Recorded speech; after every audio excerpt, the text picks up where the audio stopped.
Welcome to A1 Storyteller, where stories are more than just words. They're windows into real emotions, real struggles, and unforgettable triumphs. Here, we don't just tell stories, we peel back the layers of society, exposing injustice, celebrating resilience, and championing voices too often silenced.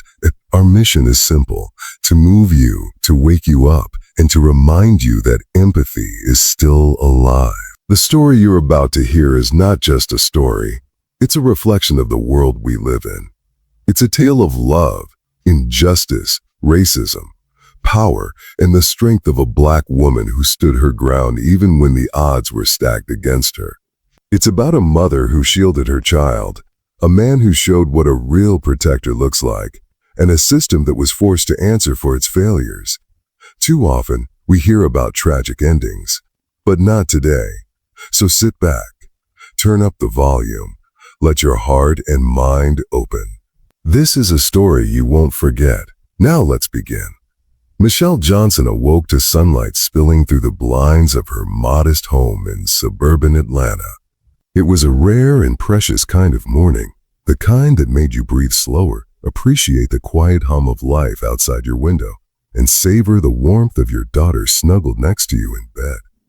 After 5 straight night shifts at the pediatric hospital, Michelle finally had a day off. No blaring alarms, no sterile hospital lights, no racing from room to room tending to crying infants and worried parents. Just her daughter, and a morning full of possibilities. "Mommy," Ava whispered, half awake. "Can we go to the park today?" Michelle smiled. "Of course we can, baby girl. You deserve it." Ava's 7-year-old eyes lit up with joy. "Can I bring my soccer ball?" "You can bring 2. The 2 of them got dressed in light, breezy clothes.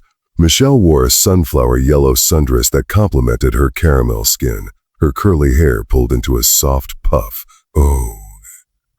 Eva, already bursting with energy, wore her favorite glittery sneakers and a rainbow-colored headband. With a bag of snacks, sunscreen, and a bottle of water, they stepped out into the fresh spring air. The streets were quiet.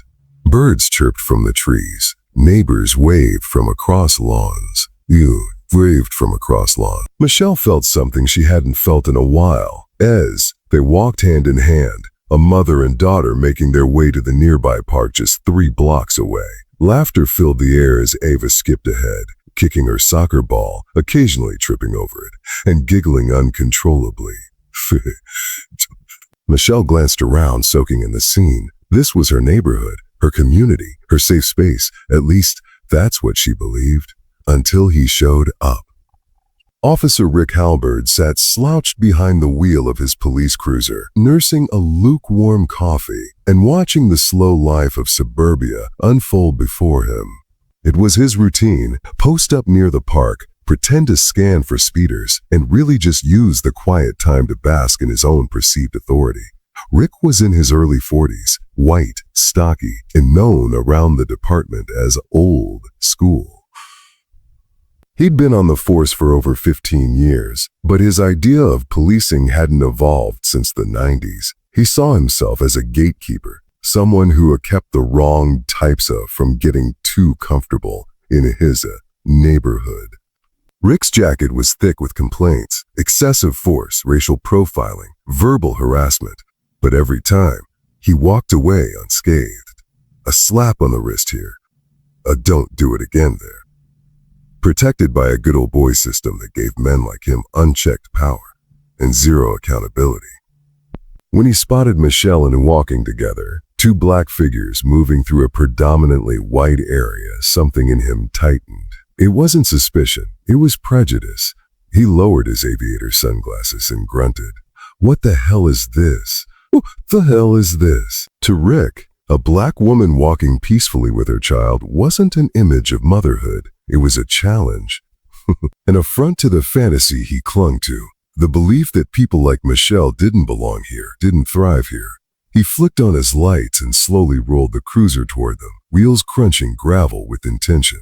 He didn't know who they were, and, frankly, he didn't care. He just needed to remind them who was in charge. "D, you 2, Stop right there. Michelle froze mid-step. Ova's soccer ball rolled ahead and stopped at the edge of the grass. She turned, heart quickening. Oh, the bright red and blue lights pulsed in the morning sun as the police cruiser parked diagonally in front of them. The engine cut off. A door slammed shut. Out stepped Officer Rick Halbert, his hand resting casually on his belt, far too close to the holster. A problem, officer? Is there a problem, officer? Michelle asked, her voice calm but guarded. Let me ask the questions, he said sharply, sizing them up. Where are you two headed? To the park, Michelle replied, gesturing toward the gate just 50 feet ahead. We live nearby. My daughter and I come here every weekend. Rick took a step closer. What's your name? Michelle Johnson. I got ID. Michelle hesitated. We're walking. I didn't think I'd need it just to go outside. Rick sneered. You people always think you're above the rules. Well, his hand gripped Michelle's tighter. Oh, Mommy? Ooh. It's okay, sweetheart, Michelle said softly, squeezing her hand. She reached into her purse slowly, mindful of every move, every breath. The last thing she needed was to become another headline. Rick snatched the ID from her hand and gave it a cursory glance. This is a nice purse, he commented. Nice. You get this off the street? Michelle's face hardened. I'm a nurse. I bought it with my paycheck. Oh, so you're one of the good ones, huh? That line stung. Ava looked up, confused. Rick wasn't done. You always take this route? You casing the neighborhood, looking for an easy grab?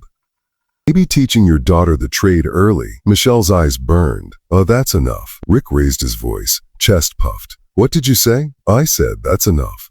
You have my ID. We're not breaking any laws. You're scaring my daughter. I should scare her, Rick said coldly. Maybe she'll grow up to follow the rules instead of thinking she can strut around like she owns the place. People at the park had begun to take notice. One young woman across the street took out her phone and started recording. Michelle noticed. So did Rick. I'll put that phone away. He barked. The woman kept recording. Rick's face flushed red. His authority was being questioned, and he hated that more than anything. I'm not saying another word without a lawyer, Michelle said. Her voice trembled, but it was steady. Unbreakable. You're harassing me in front of my child. Just then, she tapped twice on her smartwatch, activating the emergency alert she and her husband had set up. Miles would be there soon. And when he arrived, everything would change. Michelle tried to stay composed, even as her insides twisted with rage and fear. Left hand clutched was tightly, shielding her daughter behind her body, while her right subtly tapped the side of her smartwatch, twice. Ping. That was the signal. It wasn't a panic button linked to the police. Michelle had no faith they'd help her, especially with one of their own, as the threat was connected directly to her husband, Miles. Miles Johnson wasn't just a loving father and husband. He was a former Marine Force recon, highly trained in surveillance, defense, and critical threat response. These days, he worked in private security, training corporate teams and political figures on what to do in high-risk situations. He was calm, tactical, and when it came to his family, deadly serious. Miles had made it crystal clear. If you ever feel unsafe, even a little, tap the watch. I don't care if it turns out to be nothing. I will be there. He kept his promise. Back at his home office, Miles saw the alert on his phone and dropped everything. He didn't need details. He didn't need context. His wife, his daughter, a park, an emergency signal. That was enough. Enough. In under a minute, he was behind the wheel of his armored black Escalade, tires screeching as he pulled out of the driveway and flew down the street like a bullet fired from a cannon. Michelle kept her eyes on Officer Halbert as he paced slowly, trying to intimidate her. Oh, Eva was sniffling, tears streaming down her cheeks, hiding behind her mother's skirt. Every second stretched out like an eternity. Rick leaned in again. You're so innocent. What are you nervous about? Michelle didn't flinch. Because you're a grown man with a gun, harassing a mother and child for walking to a park. Rick clicked his tongue. See, it's that attitude. That's why people like me have to keep people like you in line. Then they heard it, the low growl of a powerful engine. Michelle turned her head and saw the black Escalade whip around the corner and stop with purpose. Out stepped Miles Johnson, all 6'3" of him, broad-chested, wearing a dark gray tactical polo and jeans. His footsteps were calm, but the tension in his shoulders said he was ready for war. His face lit up instantly. She broke away from Michelle's side and ran toward him. Miles knelt and scooped her into his arms, holding her tight, his eyes never leaving the officer. Michelle walked to meet him, arms wrapping protectively around her daughter's back as Miles stood between them and Rick. Rick's jaw tightened. And who the hell are you supposed to be? Miles stared him down, eyes cool and level. I'm the man whose wife and child you're harassing. Rick scoffed. He fit the description, walking around suspiciously. Miles stepped forward, his voice a low growl. Walking around suspiciously. You stopped a mother and a child walking to a public park. You demanded ID without probable cause. You verbally assaulted them. And now you're doubling down, thinking you're untouchable. I'm not afraid of you, Rick sneered. You should be, Rick flinched. Miles didn't have to raise his voice.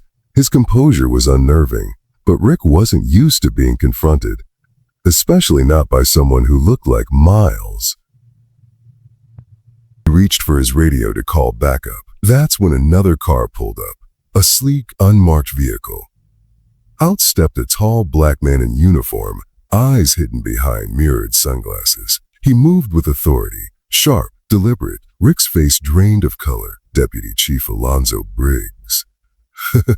Deputy Chief Briggs was not a man to mess with. A 20-year veteran of the force, former JAG officer, and highly respected in Atlanta law enforcement, he had earned a reputation for cleaning up messes and for being utterly allergic to corruption. He had also served in Afghanistan with Miles. As he walked up, his badge gleamed in the sun. Rick, Briggs said coolly, a step away from the Johnson family. Rick stammered, still holding his radio. Sir, I watched the footage on my way here. Briggs pulled out his phone and pressed play. Bystanders' recording played clearly, the way Rick barked, accused and insulted. The racial undertones, the threats, the unnecessary aggression, and Ava crying in the background. Briggs looked up, stone-faced. Do you know how many complaints are in your file, Officer Halberd? Rick didn't answer. The 17, all buried, all dismissed. But today's different. Today's different. Today you got caught. Sir, with respect, I'm not asking for respect. I'm giving you an order. Hand me your badge. Rick's face turned red. You're suspending me. You're taking her word over mine? Briggs stepped closer, and not just hers, the video, the witnesses, your own body cam, which, by the way, you turned off. That's a violation of department policy. Michelle stood silent, Ava clinging to her. Miles stepped beside them, nodding his thanks to Briggs. Rick reached into his vest pocket and handed over his badge with trembling hands. Briggs took it without another word, then nodded to two plainclothes officers who had just arrived. They escorted Rick to the unmarked cruiser. Soothe. As Rick was led away, his eyes met Michelle's. He looked humiliated. She looked like justice. The crowd slowly began to disperse, murmurs of disbelief and outrage still hanging in the air. Though Officer Halberd had been taken away, the emotional damage lingered. Miles carried Ava in his arms as they walked back to the car. She wasn't talking, just clinging to his neck. Her small fingers locked around his shirt collar. Michelle walked beside them, her hand resting on her daughter's back. When they reached the car, Miles gently set Ava in the back seat. Before buckling her in, he crouched down to her level. Are you okay, Peanut? He asked gently. Ava blinked up at him. Daddy, why did that man yell at Mommy? Miles took a long breath. Because some people judge others by their skin color instead of their heart. And sometimes they're given power they don't deserve. Was he a bad guy? Miles looked into her eyes. Yes, but we stopped him. And you were very brave. Ava bit her lip. I was scared. Michelle reached into the back seat and hugged her tight. It's okay to be scared. But you know, you're never alone. Mommy and Daddy will always protect you. Always. Ava finally smiled again, just a little, and nodded. That moment sealed something between them. A silent promise. No matter what the world threw at them, they would rise together. That night, the Johnson home was quiet but warm. Michelle tucked Ava into bed early, her little girl clinging to a stuffed unicorn and murmuring something about superheroes. In the living room, Miles sat at the kitchen table with his laptop open, uploading security footage from the park to their cloud archive. Michelle poured 2 mugs of tea and sat down beside him. How'd you know where we were so fast? She asked. Miles smiled. I always know where you are. Location ping came through with the watch alert. I hate that she saw that, Michelle whispered, tears starting to form. She's 7. 7 form. She shouldn't have to learn about hate like that. She also learned what standing up looks like, what protection looks like, what justice can look like, and she saw her mom never back down. Michelle's lips trembled. Do you think anything will happen to that cop? Whoa, he said. Well, not just because he was wrong, but because now the world saw it too. Michelle nodded slowly. I just wanted her to play in the sun. She will, Miles whispered, wrapping his arm around her shoulders. And next time, the sun's gonna shine a little brighter. By morning, the footage had gone viral. Across social media, millions viewed the now infamous video, a racist cop cornering a black mother and child in broad daylight, spitting vile accusations, until the child's father appeared. Calm but formidable, and the tide turned. Justice for Michelle began trending. Major news outlets picked up the story. Civil rights groups issued statements. Parents across the country expressed heartbreak and outrage. Even celebrities reposted the footage, praising Michelle's composure and Miles' protective presence. Within 24 hours, the mayor issued a public statement. What happened to Michelle Johnson and her daughter was unacceptable. We are launching an independent investigation into Officer Halbert's conduct, and we're committed to systemic reform, Deputy Chief Briggs called Miles personally.